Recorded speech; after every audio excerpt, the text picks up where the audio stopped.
വന്യജീവി ആക്രമണങ്ങൾ രൂക്ഷമാകുമ്പോഴും ഇടപെടാതെ കേന്ദ്ര സർക്കാരും വയനാട് എംപിയും സർക്കാരിന് പരിമിത അധികാരങ്ങളുണ്ടെങ്കിലും ഗൗരവപൂർണമായ ഇടപെടൽ പ്രശ്നത്തിൽ നടത്തുന്നുണ്ട്.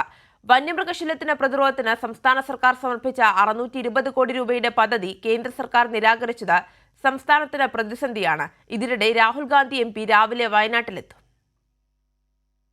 കൺകറന്റ് ലിസ്റ്റിൽ ഉൾപ്പെടുന്നതാണ് വനം പരിസ്ഥിതി സംബന്ധിച്ച വിഷയങ്ങൾ.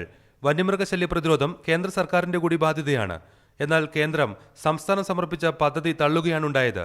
വിശദവും കാര്യക്ഷമവുമായ പ്രതിരോധ മാർഗങ്ങൾ ഉൾപ്പെടുന്ന കേരളത്തിന്റെ നിർദ്ദേശങ്ങളാണ് കേന്ദ്ര അവഗണനയിൽ ഇല്ലാതായത്. വന്യമൃഗശല്യം രൂക്ഷമായി അനുഭവിക്കുന്ന വയനാട്ടിൽ നിന്നുള്ള എം പി രാഹുൽ ഗാന്ധി വിഷയം കേന്ദ്ര ശ്രദ്ധയിൽ എത്തിക്കുന്നതിലും ആവശ്യമായ പദ്ധതി രൂപീകരണത്തിലും പരാജയപ്പെട്ടു. കേന്ദ്ര വനം പരിസ്ഥിതി മന്ത്രി ഭൂപേന്ദ്ര യാദവ് പറഞ്ഞത് നല്ല പ്രൊജക്റ്റാണ്, പക്ഷേ അതിൻ്റെ ഫണ്ട് നിങ്ങൾ കണ്ടെത്തിക്കൊള്ളാനാണ് പറഞ്ഞ മറുപടി. അപ്പോൾ കേന്ദ്ര ഗവൺമെൻറ് അടിയന്തരമായിട്ട് ആ പ്രൊജക്റ്റിന്, വയനാടിൻ്റെ പ്രത്യേക സാഹചര്യത്തിൽ ആ പ്രൊജക്റ്റിന് അനുമതി തരിക, അത് എത്രയും പെട്ടെന്ന് നടപ്പിലാക്കുക എന്നുള്ളതൊക്കെയാണ് ഇതിന് ശാശ്വതമായിട്ടുള്ള പരിഹാരമെന്ന് സൂചിപ്പിക്കാനുള്ളത്.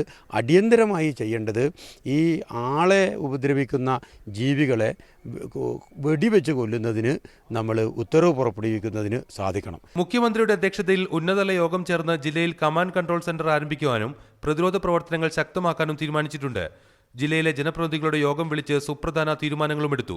വന്യജീവി പ്രതിരോധ പ്രവർത്തനങ്ങൾക്കായി CCF റാങ്കിലുള്ള സ്പെഷ്യൽ ഓഫീസറെ നിയമിക്കാനും തീരുമാനിച്ചിട്ടുണ്ട്. കേരളം, കർണാടകം, തമിഴ്നാട് സംസ്ഥാനങ്ങളിലെ ചീഫ് സെക്രട്ടറിമാരുടെ ഏകോപനത്തിന് സംവിധാനമൊരുക്കി.